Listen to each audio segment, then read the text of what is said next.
what sort of goals do you have for here at MICDS? Yeah, the simplest way I know to put my main goal is to gradually and increasingly build great pride in this school.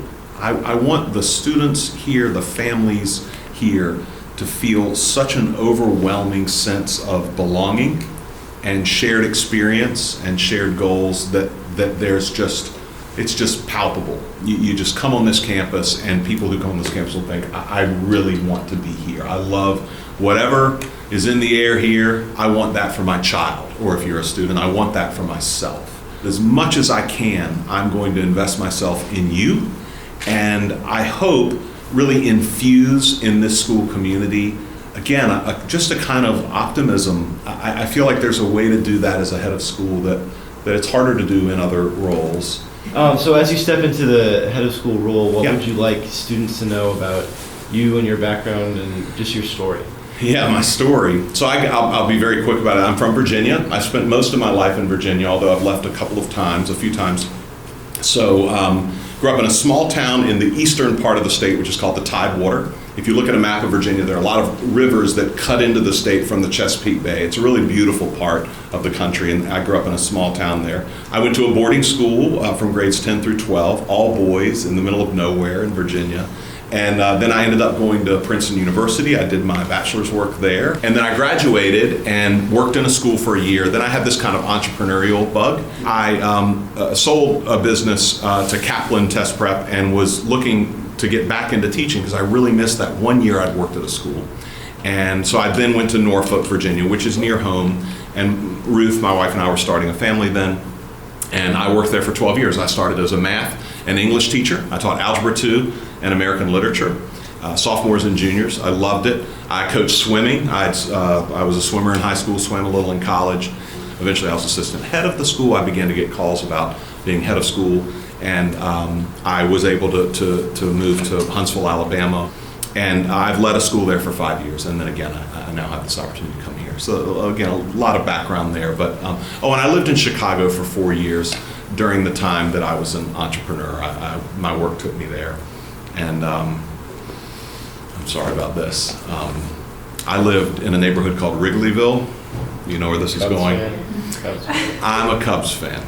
But, and this doesn't make sense to anybody, the Cardinals are this isn't recording, is it? My Cardinals are my second favorite baseball team. When I was interviewing here and I met with a group of fourth graders, this one little boy in the fourth grade looked at me and says, "That does not make any sense," and he folded his arms and he wouldn't talk to me. But the Cardinals really are my second favorite team. I just love the Cubs because I lived in Chicago during those years. It was sort of the Sammy Sosa, Mark McGwire years.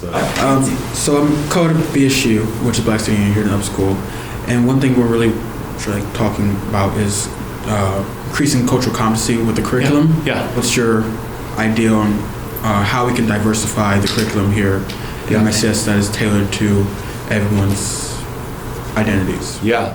So I think the first place my mind goes is the English curriculum.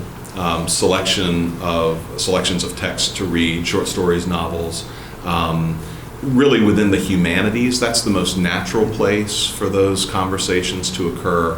I think cultural competency is the important work to be done at this point, and just making sure that there's a climate where there is a pervasive respect across those differences. We're making sure that we try not to predicate all of our conversations on our differences, but rather find more common human connections. I do think discussions of literature, discussion of historical events can happen. A key part of this is making sure that faculty are trained and feel comfortable leading these conversations, or that students feel trained and are comfortable leading these conversations. As you know, so much of the difficulty of doing this work is a kind of gag feeling that people have, that they're afraid to say what they're trying to say because they're worried that their choice of words is going to give offense. They don't know exactly the right word to say what they're trying to say, and so they just don't say anything. We want people engaging. I would hope that we could advance a climate where there is much more attention paid to what's in people's hearts than their particular words, which may give offense. But it was an innocent offense as opposed to an act of cruelty. How important do you think like the arts is compared to athletics and academics? Arts, academics, athletics. I'm kidding. So I play piano. I love to play the piano. I love music. I love all kinds of music. And I love the arts. I love visual art. I was never particularly gifted painter or drawer, but I have such a deep appreciation for that work. Great appreciation for performing arts, theater, band, live, music performed in ensemble. Ultimately, schools like MICDS are academic institutions, right? And they exist to prepare students in a very ambitious way for college, but really for life beyond. That is at the core of what the school does. It's an academic commitment and program.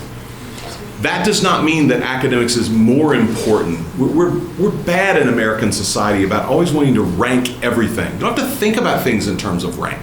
Rather, this is an academic school, but there are things that a child can learn through engagement with the arts that child cannot learn in a chemistry lab or in a book discussion and so forth, right? Or on a playing field, right? And so that's why you have arts opportunities. I would say the exact same thing about athletics.